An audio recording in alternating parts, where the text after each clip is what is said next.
तर आपण carbon compounds मध्ये जो पहिला पिरियड केला होता, आपण एकच पिरियड केला याच्यात आणि त्याच्यात मी तुम्हाला एक कॉन्सेप्ट शिकवला होता. तिथं आपण थांबलो होतो. त्याचं नाव कोव्हॅलेंट बॉन्ड्स. मला कुठं काय शिकवलं माहित असते, तुम्हालाही माहित असावं. आपण कोव्हॅलेंट बॉन्ड्स मध्ये पाहिलं होतं की जेव्हा सेम टाईपचा एलिमेंट स्वतः सोबत किंवा आपल्यासारख्या दुसऱ्या नॉन मेटल सोबत बॉन्ड बनवतो, तेव्हा तो कोव्हॅलेंट बॉन्ड असतो. कोव्हॅलेंट ज्यांची सेम व्हॅलेन्सी आहे असे आपल्यासारख्याच सेम व्हॅलेन्सी असलेल्या इलेमेंट सोबत जो बॉन्ड बनतो तो कोव्हॅलेंट. को मीन्स सोबत, व्हॅलेंट ज्याची व्हॅलेन्सी सारखी आहे. तर दोघांची सेम व्हॅलेन्सी आहे किंवा दोघांची वेगळी व्हॅलेन्सी आहे, पण ते आपली ऑक्टेट किंवा ड्युप्लेट पूर्ण करण्यासाठी एकत्र येतात आणि मग बॉन्ड बनवतात. याच्यामध्ये मेन काय आहे? No ions exchange. सगळ्यात महत्वाचं असते कोव्हॅलेंट बॉन्ड्समध्ये आयन एक्सचेंज होत नाही. तुम्हाला बॉन्डिंग बद्दल खूप चांगलं जर शिकायचं असेल तर माझा 11th स्टँडर्डचा एक रेकॉर्डेड व्हिडिओ आहे. म्हणजे मी 11thला शिकवलं होतं सगळ्यांना केमिकल बॉन्डिंग. खूप डीपमध्ये मी शिकवलेलं आहे. तर सगळे बॉन्ड्स, त्याचे टाईप्स, ते कसे शेअर होतात इलेक्ट्रॉन्स, ते सगळं सांगितलं. आपण कोव्हॅलेंट बॉन्डमध्ये एक सिंगल कोव्हॅलेंट बॉन्ड पाहिला होता, एक डबल होता आणि एक ट्रिपल बॉन्ड असतो. त्याच्यापेक्षा पुढे जात नाही. 4 इलेक्ट्रॉन्सचे सुद्धा बॉन्ड्स असतात, पण ते आत्ता नाही, आपण रेअर केसमध्ये शिकतो 11th स्टँडर्डला. सिंगल बॉन्डचं एक्झाम्पल H2 आहे, डबल बॉन्ड O2 आहे आणि ट्रिपल बॉन्ड N2 आहे, नायट्रोजन. हे बेसिक एक्झाम्पल्स आहेत. आपण ह्याचे परवा डॉट डायग्राम सुद्धा काढलेले आहेत. त्याला आपण लिविस डॉट काढल्या होत्या. मी तुम्हाला फार इच्छा असेल तर एकदा काढूया.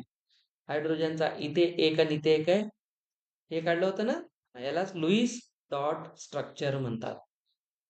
ठीक आहे, आपण आता काढतो याला लुईस डॉट स्ट्रक्चर. हे एक खूप पॉप्युलर नोटेशन आहे केमिकल बॉन्ड्सचं डायग्राम काढण्यासाठीचं. O2 ऑक्सिजन ऑक्सिजन, आपले जे 2 व्हॅलेन्स इलेक्ट्रॉन्स असतात त्यांना शेअर करून हा डबल कोव्हॅलेंट बॉन्ड बनवतात. सेम मेथडने नायट्रोजन नायट्रोजन आपल्या 3 व्हॅलेन्स इलेक्ट्रॉन्सला दोघेही शेअर करतात आणि असा ट्रिपल कोव्हॅलेंट बॉन्ड बनवतात. 3 पेक्षा जास्त आपण सध्या शिकत नाही. आता कोव्हॅलेंट बॉन्डच्या काही खास प्रॉपर्टीज आहेत, जिथून आपण जम्प मारून स्पेशली फोकस करणार कार्बनवर, मग त्याच्या सोबतीला घेणार हायड्रोजनला आणि मग हायड्रोकार्बन्स बनणार आणि हा चॅप्टर पुढे मग चालत राहणार. मग त्यांची स्टोरी संपते न संपते की नवीन कॅरेक्टर येणार त्या स्टोरीमध्ये इंटरवल नंतर आणि मग ते काय करणार, फंक्शनल ग्रुप बनवणार आणि तिथून मग होमोलोगस सिरीज बनणार. असा हा पूर्ण चॅप्टर आहे. फायनली तुम्ही कार्बन कंपाऊंडच्या काही केमिकल प्रॉपर्टीज शिकणार. एवढा आपला सिलेबस आहे. तर कोव्हॅलेंट बॉन्ड्समध्ये आपण आज पाहूया त्यांच्या प्रॉपर्टीज आणि ह्या तुम्हाला पुढे 12th स्टँडर्ड पर्यंत हेल्प करतील. लक्ष ठेवा. पहिली प्रॉपर्टी, तर लक्षात ठेवायचं की हे जे बॉन्ड्स असतात यांची फिजिकल स्टेट काय असते. ठीक आहे, तर covalent bonds exist in all physical states. म्हणजे बेसिकली आपण ज्याला सॉलिड आणि लिक्विड आणि गॅसेस म्हणतो. ठीक आहे, तर हे सॉलिड, लिक्विड आणि गॅसेस तिन्ही मध्ये एक्झिस्ट करतात, एक्सेट्रा तिन्ही मध्ये आहेत. ठीक, आता याच्यामध्ये तुम्ही पाहू शकता, जर आपण CH4 घेतला, मिथेन, तर मिथेन जो असतो तो गॅस फॉर्म मध्ये आहे. ठीक आहे, त्याच्यानंतर एक असतो CHCl3. ठीक आहे, आता हा कोण आहे, CH आणि Cl3. तर Cl3 ह्याला कोण लागलेला आहे, क्लोरीन. आता क्लोरीन कुठून आलेला असतो, ग्रुप 17 मधून, पिरियडिक टेबलच्या. पिरियडिक टेबलमध्ये ग्रुप 17 ला हॅलोजन ग्रुप म्हणतात. हॅलोजन मध्ये कोण कोण आहे, क्लोरीन, ब्रोमीन, ठीक आहे, आयोडीन, फ्लोरीन. फ्लोरीन इलेक्ट्रोनिगेटिव्ह असतो. पूर्ण पिरियडिक टेबलमध्ये जास्त इलेक्ट्रोनिगेटिव्हिटी फ्लोरीनची असते आणि सगळ्यात कमी सीसीएमची असते. ठीक आहे, तर पहिल्या ग्रुपमध्ये खाली CS, 17व्या ग्रुपमध्ये सगळ्यात वर फ्लोरीन. याला म्हणतात डायगोनल रिलेशनशिप. तर हा लोएस्ट आणि हा हायेस्ट इलेक्ट्रोनिगेटिव्ह. ठीक आहे. तर हा पण एक प्रकार आहे. आता ह्याचं नाव वगैरे मी तुम्हाला आज नाही सांगणार. याचं नाव तुम्ही स्वतः प्रेडिक्ट करायला शिकायचं अजून 2 दिवसानंतर. ठीक आहे. नाव प्रेडिक्ट करायचे, पाठ नाही करायचे. नीट कधीही यांचे ॲटम्स कसे शेअर झालेत, इलेक्ट्रॉन्स, ॲटम्स किती आहेत, यावरून तुम्ही याचे जसजशा पुढे सिरीज शिकायला जाताल. आता असं नाही म्हणायचं सर या कार्बन कार्बनला एकत्र करू, असं होत नसते. L3 नसतो असं सेपरेट होत काही.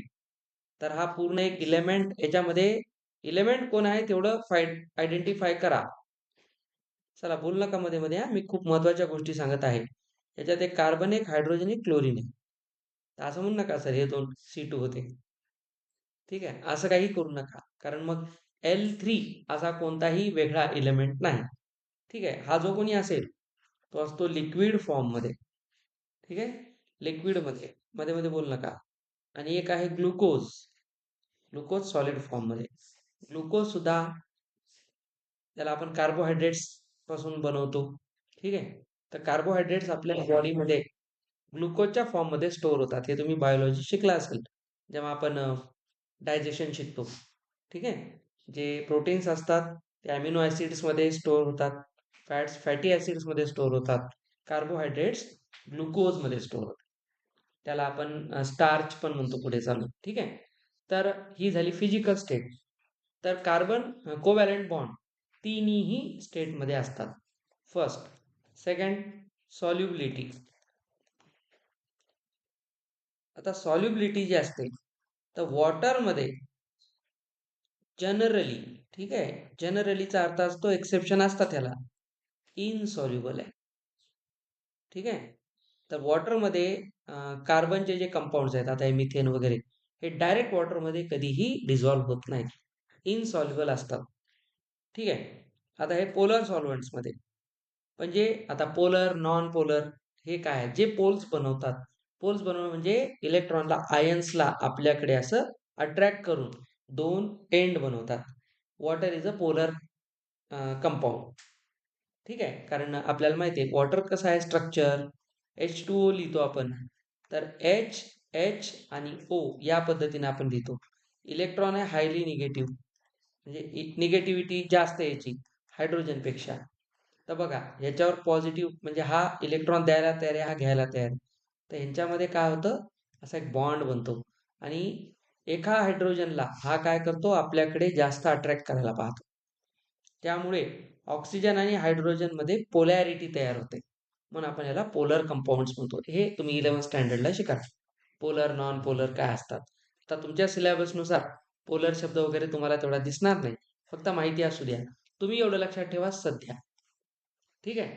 पण जर नॉन पोलर असतील, जसं जे पोल्स बनवत नाहीत, ठीक आहे, तर नॉन पोलर जे आहेत त्याच्यामध्ये तुम्ही कार्बन टेट्राक्लोराइड घेऊ शकता, CCl4. ठीक आहे. किंवा आता मी सांगितलेलं पुन्हा एक ॲसिटोन असतो. हे जे आहेत हे नॉन पोलर आहेत. तर नॉन पोलर ऑर्गॅनिक कंपाऊंड जर सॉल्वंट्स असतील, ऑर्गॅनिक सॉल्वंट्स, तर मात्र हे सॉल्युबल असतात. पोलरमध्ये नाही, नॉन पोलरमध्ये असतात. आता यांचा एक प्रॉब्लेम असतो तिसरा, की इलेक्ट्रिकल कंडक्टिव्हिटी ह्यांची पुअर असते. पुअर असते म्हणल्यापेक्षा हे खूपच पुअर आहेत. Very poor conductivity. वाय? कंडक्टिव्हिटीसाठी आम्ही मेटल्समध्ये शिकलो होतो फ्री इलेक्ट्रॉन्स. आता यांचा प्रॉब्लेम काय आहे? No ion exchange. पहिलं रिझन, हे कुठे आयन्स एक्सचेंज करत नाहीत. आपण पाहिलं हे तर काय करतात,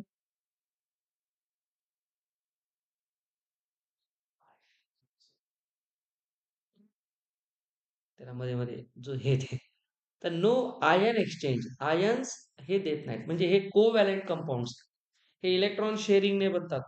त्यामुळं कोणी कुणाचा इलेक्ट्रॉन देऊन टाकत नाही, घेऊन टाकत नाही, शेअर करतात, काम संपलं. त्याच्यामुळे आयन एक्सचेंज नाही. आणि जिथे जिथे आयन्स एक्सचेंज होत नाहीत ते बॉन्ड्स वीक बॉन्ड्स असतात. म्हणून covalent bonds are very weak bonds. आता जे वीक बॉन्ड्स आहेत त्यांना ब्रेक करणं सोपं असते. आयनला कोव्हॅलंट बॉन्डला कोणत्याही बॉन्डला ब्रेक करण्यासाठी जी एनर्जी देतो आपण त्याला आयोनायझेशन एनर्जी म्हणतात. तर ह्याची आयोनायझेशन एनर्जी खूप कमी असते कारण हे बॉन्ड इझिली ब्रेक होतात.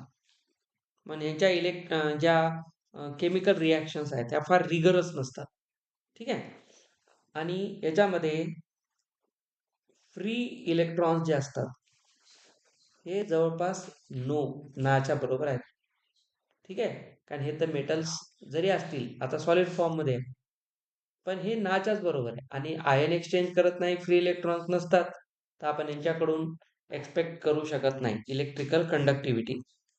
त्याच्यानंतर कोण आहे मेल्टिंग अँड बॉइलिंग पॉइंट्स. आता तुम्ही हेच पहा बॉईल होण्यासाठी किंवा मेल्ट होण्यासाठी कशाची गरज आहे, बॉन्ड तुटण्याची गरज आहे. ठीक आहे. आता यांच्यामध्ये आयन एक्सचेंज नाहीत त्याच्यामुळे ह्यांचे जे बॉन्ड्स आहेत हे गरज सर्व वैद्यमरू या प्रकारच्या कॅटेगरीत येतात. ठीक आहे. काम झालं की संपलं म्हणजे यांचा बॉन्ड बनला की नंतर कोणाशी घेणं देणं नाही. त्याच्यामुळे हे वीक बॉन्ड्स आहेत. वीक बॉन्ड असल्यामुळे त्यांना मेल्ट करणं आणि बॉईल करणं खूप इझी आहे. तर यांच्यामध्ये व्हेरी लो मेल्टिंग आणि बॉइलिंग पॉइंट्स असतात. त्याचं रिझन आत्ताच तुम्हाला सांगितलं. ठीक आहे. पण आपण हे जे सगळे मोजतो ना हे नेहमी लक्षात ठेवायचं केल्विन मध्ये मोजतात. पुढे 11 स्टँडर्डला गेल्यावर तुम्हाला मॅथ्स आणि सायन्स मध्ये दोन मोठे चेंजेस दिसतील. आपल्या लाईफमध्ये लहानपणापासून 10वी पर्यंत जो डिग्री डिग्री डिग्री मेजर आहे तो गायब होईल 11वीला. 11ला आपण डिग्रीला सोडून सोडून नाही देणार.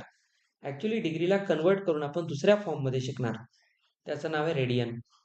रेडियन मध्ये शिकणार आपण. आणि रेडियन मध्येच का शिकतात डिग्री चांगलं होतं की तर लक्षात घ्या degree is not a real number. आणि आपण जेवढं कॅल्क्युलस शिकतो फिजिक्समध्ये केमिस्ट्रीमध्ये जे यूज करतो कॅल्क्युलस हे सगळं रिअल नंबर सिस्टीमवर डिपेंड आहे. तर डिग्री आपण घेत नाही कारण डिग्री रिअल नंबर नाही. Radian is a real number आणि म्हणून आपण रेडियन मेजरमेंट आणलं पुढे चालून. आणि दुसरा जो मोठा फरक दिसेल आपण तिथे सेल्सिअस फॅरनहीट जास्त यूज करत नाही. तर आपण केल्विन वापरतो. Kelvin is SI unit of temperature. टेम्परेचरचं युनिट सेल्सिअस नाहीये. व्यवहारात वापरतो आपण पण सायंटिफिक किंवा प्रॅक्टिकल रिझन मध्ये केल्विन यूज केलं जाते. Kelvin is SI unit. पुढे जाऊन तुम्ही केटीजी शिकाल kinetic theory of gases, thermodynamics शिकाल. हे दोन हीट मधले सगळ्यात महत्वाचे चॅप्टर्स आहेत. तर त्याच्यात तुम्हाला थ्रू आउट सगळे युनिट्स केमिस्ट्रीमध्ये केल्विन पाहायला भेटतील. तर केल्विन हे खूप महत्वाचं युनिट आहे. ओके. या गोष्टी झाल्या. अजून आम्ही याच्यामध्ये काय पाहतो प्रॉपर्टीज शिकत आहोत. तर या सगळ्या प्रॉपर्टीजमध्ये आपण आता या 3 लक्षात ठेवल्यानंतर लेट अस कम टू ॲलोट्रॉपी. अपरूपता, याला मराठीत अपरूपता म्हणतात. अपरूप, एकाचेच अनेक रूप. अप संस्कृत उपसर्ग आहे. प्रपराप. ठीक आहे. अपचा अपरूपता. अपचा अर्थ इथे काय घ्यायचा वेगळं. अप म्हणजे वेगळा. ठीक आहे. तर वेगळं रूप म्हणजे एकच कोव्हॅलंट कंपाऊंड किंवा एखादा इलेमेंट वेगवेगळ्या फॉर्म मध्ये जेव्हा एक्झिस्ट करतो फिजिकल स्टेट्समध्ये वेगवेगळ्या फिजिकल स्टेट्समध्ये एक्झिस्ट करतो तेव्हा त्याचा तो ॲलोट्रॉप असतो, अपरूप असतं. तर आपल्याला माहिती आहे. तर ॲलोट्रॉपी काय आहे? Property of element existing in more than one form or state. More than one form or state याला आपण ॲलोट्रॉपी म्हणतो. तर आपल्याला माहिती आहे कार्बनचे सुद्धा ॲलोट्रॉप आहेत, सल्फरचे असतात, त्याच्यानंतर फॉस्फरस, ऑक्सिजन या सगळ्यांचे ॲलोट्रॉप्स असतात. पण आपण मेजरली स्टडी करतो कार्बनचे. बाकीच्यांचे ॲलोट्रॉप्स आहेत त्यांना महत्व नाही असं काही नाही, महत्व त्यांनाही आहे. पण कार्बन एक सेपरेट कॅटेगरीमध्ये काम करतो. त्याच्यानंतर आपल्याला हे माहित पाहिजे कार्बनच्या ॲलोट्रॉप्स मध्ये जर आलो आपण तर एक डायमंड आहे आणि एक ग्रॅफाइट आहे आणि तिसरा आहे फुलेरिन. ठीक आहे. फुलेरिन जो असतो त्याला आपण एक बकमिन्स्टर पण म्हणतो, बकमिन्स्टर. ठीक आहे. तर ते त्या माणसाच्या नावावर आहे, फुलेरिन नावाच्या सायंटिस्टने त्याला बनवलं होतं किंवा त्याच्या प्रॉपर्टीज सांगितल्या होत्या. तर कार्बन जे असतात, कार्बन मध्ये एक आहे diamond, hardest substance in the universe. त्याच्यानंतर ग्रॅफाइट. आता हे दोन किती इंटरेस्टिंग आहेत बघा. आणि एक आहे फुलेरिन. तर हा जो फुलेरिन असतो, इन आहे, हा इन, फुलेरिन. ठीक आहे. पण हे माणसाचं नाव पण आहे ऍक्च्युली. तर डायमंड आणि ग्रॅफाइट याच्यामध्ये बघा दोन्ही कार्बनचेच ॲलोट्रॉप्स आहेत. पण प्रॉब्लेम असा आहे, ह्याच्यात इलेक्ट्रिकल कंडक्टिव्हिटी आहे आणि ह्याच्यात नाही. दोन्ही एकाच आहेत, तरी प्रॉब्लेम येणार ह्याच्यात. त्याचं रिझन की ग्रॅफाइटमध्ये इलेक्ट्रोड्स म्हणून आपण याला यूज करतो ग्रॅफाइटला. याच्यामध्ये बिलकुल ती क्षमता आहे, फ्री इलेक्ट्रॉन सापडतात, आयन्स पण एक्सचेंज होतात. हे कशामुळे बनले, तर याचं मागं एकमेव रिझन आहे की स्ट्रक्चर. आता कार्बनमध्ये एवढी मोठे जे कंपाऊंड्स बनवण्याची कॅपेबिलिटी आहे, ती कशामुळे आहे, कार्बनच्या स्ट्रक्चरमुळे. कार्बन अनेक प्रकारे स्वतःला स्ट्रक्चर करू शकतो. कॅटेनेशन हे त्याचं सगळ्यात मेन काम असतं. आपण याच्यावर पुढे पुढे शिकत असतो. तर याची आता तुम्हाला डिटेल माहितीची गरज नाही. बाकी आपल्याला माहिती आहे डायमंड आणि ग्रॅफाइट. तर ह्या ज्या काही प्रॉपर्टीज आहेत त्या पुस्तकात वाचा, कळून जाते, त्या पाठ करायची गरज नाही. ठीक आहे. तर तुम्हाला वाचून दाखवायचं दाखवतो. कार्बन हार्डेस्ट सबस्टन्स आहे, तर ग्रॅफाइट खूप सॉफ्ट असतो. ठीक आहे. दोघांचा विरुद्ध. आता याचे जे क्रिस्टल्स असतात, क्रिस्टल आणि अमॉर्फस, हे दोन टाईप आहेत. ह्याच्यासाठी तुम्हाला 12वीला एक चॅप्टर शिकायचा आहे, सॉलिड स्टेट. तर पूर्ण स्टोरीज आहे. आपण क्रिस्टल स्ट्रक्चरवर शिकतो, अमॉर्फस नाही. तुम्हाला 7 क्रिस्टल सिस्टीम शिकायची पुढे चालून. म्हणजे आपण जेवढे सॉलिड्स पाहतो क्रिस्टल फॉर्म मध्ये, ते त्या 7 पैकीच एकात असतात. 7 क्रिस्टल सिस्टीम. आणि खूप मस्त आहे, पूर्ण जॉमेट्री आहे. आज जेवढे शिकलं तुम्ही, व्हॉल्यूम, सरफेस एरिया, ते तिथे यूज होते. ठीक आहे. तर सॉलिड स्टेटमध्ये आपण अमॉर्फस बद्दल आता शिकत नाही, क्रिस्टल सिस्टीम आपण शिकतो जास्त सॉलिड स्टेटमध्ये. ह्याचं जे स्ट्रक्चर आहे ते ऑक्टाहेड्रल आहे. ठीक आहे. ऑक्टाहेड्रल, जस्ट ॲनिमेशन छान आहे त्याचं. हे आहे ऑक्टाहेड्रल. केमिकल बॉन्डमध्ये मी हे शिकवत असतो. आता हे सगळे स्ट्रक्चर काढायचे आहे. ऑक्टाहेड्रल ही जॉमेट्री आहे, शेप नाही. जॉमेट्रीमध्ये अजून काय असते, किती अँगल बनवतात या दोन बॉन्डमध्ये, ह्या प्रत्येकात एक बॉन्ड अँगल असतो. आता ऑक्टाहेड्रल का म्हटलं याला, तर तुम्ही नीट पाहिलं तर बघा हे कसं गमतीशीर आहे. तर याच्या बेसमध्ये इथे बघा एक 4 ॲटम्स आहेत आणि वर खाली आहे. तुम्ही जर याला याला याला आणि याला जोडलं, थोडंसं दाखवू, हे बघा बाजूला इथे दाखवले, पण आपण थोडं आपल्या पद्धतीने पाहू. बेटा माझ्याकडे खूप टाइम आहे म्हणून मी टाइमपास करायला असं समजू नका, शिकवायला तिथं लक्ष द्या. यांना जर मी जोडायचं ठरवलं,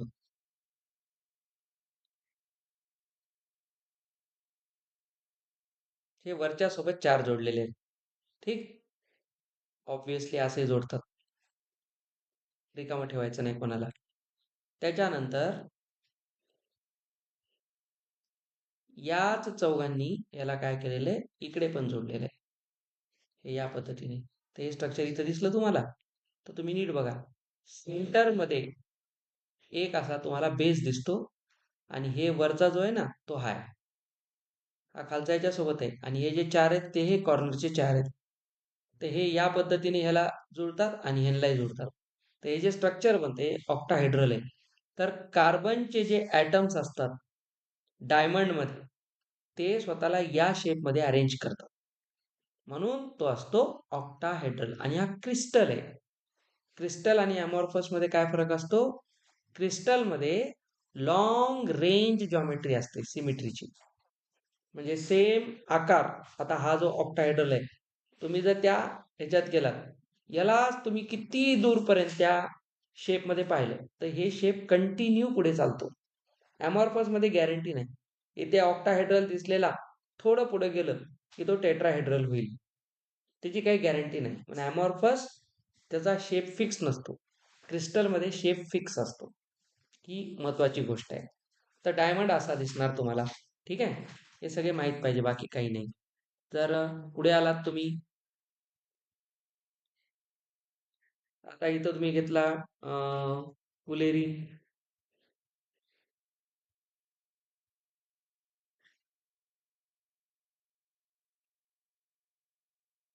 हा आपल्या बुकमध्ये दाखवतात मेनली.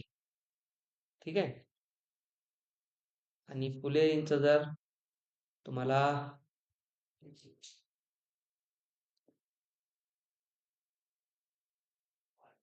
तेच आहे, चला काही अडचण नाही. अजून याला खूप सारं जॉमेट्री म्हणून बघायचं असेल तर डोक्याच्या वर जाणारं बघू शकतो आपण. तर हा जो फुलेरीन आहे, हे बघा, फक्त याच्यामध्ये एक मस्त गोष्ट काय असते, जनरली डायमंड कसा असतो ऑक्टाहेड्रल शेपमध्ये, हा असतो हेक्झागोनल शेपमध्ये. तर इथे तुम्हाला सॉरी पेंटागोनल शेपमध्ये बघा, इथे तुम्हाला 5 साईड दिसतात ना, तर हे सगळे पेंटागॉन्स, असे वेगवेगळे पेंटागॉन तुम्ही कुठेही बघायच्या स्ट्रक्चरमध्ये पेंटागॉन्स पाहायला भेटतील. ठीक आहे, तर डायमंड एक नॉन कंडक्टर ऑफ इलेक्ट्रिसिटी मध्ये आहे. सोबत आपल्याला माहिती आहे, तर इकडे जो ग्रॅफाइटचं जे स्ट्रक्चर आहे ते पाहतो म्हणलात, हे फुलेरिन झालं. ठीक आहे, आपण इथं आलो ग्रॅफाइट कडे.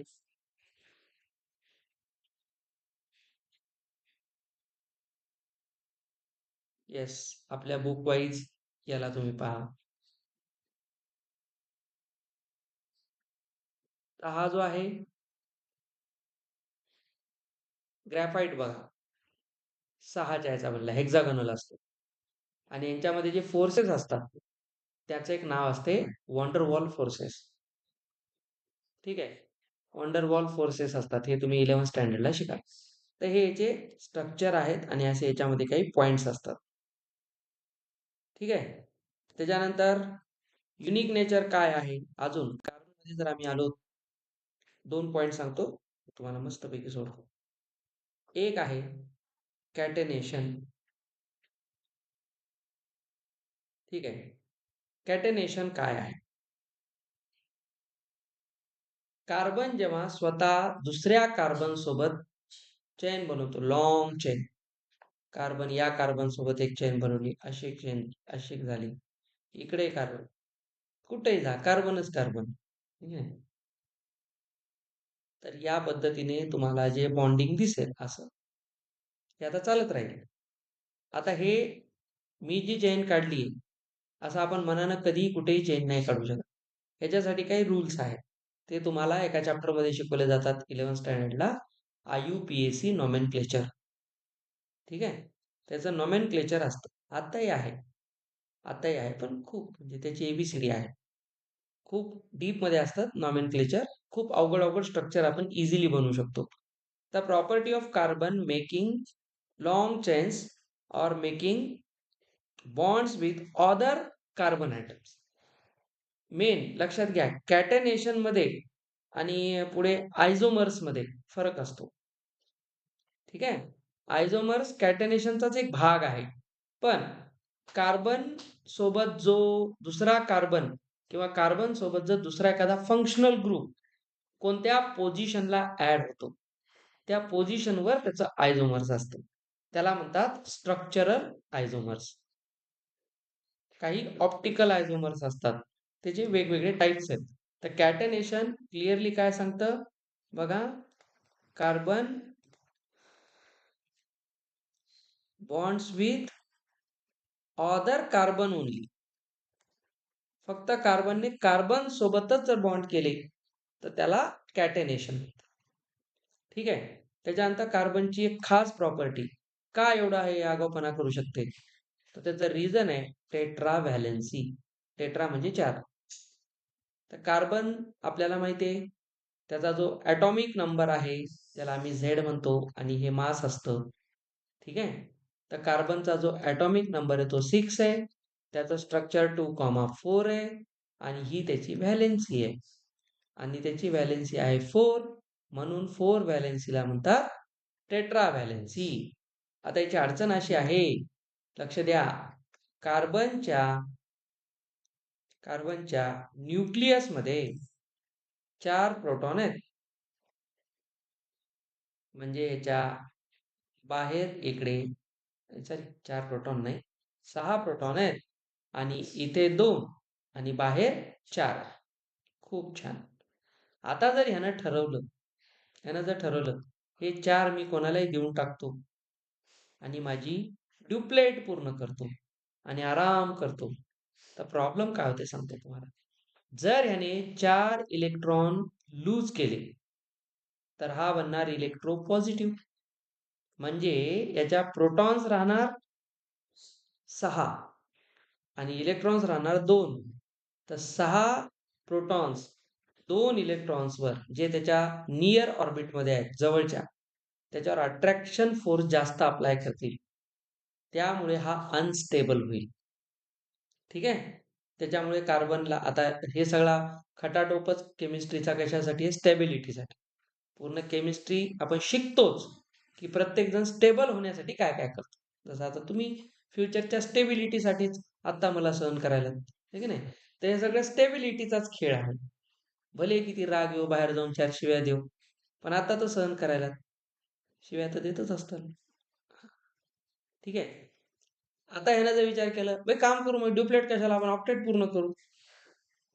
तर त्याने दुसरे 4 घेतले, 4 इलेक्ट्रॉन त्याने या केसमध्ये काय केले बेटा, लूज केले. शेअर नाही, शेअर तर ते करतेच ना, लूज केले, नाही जमणार.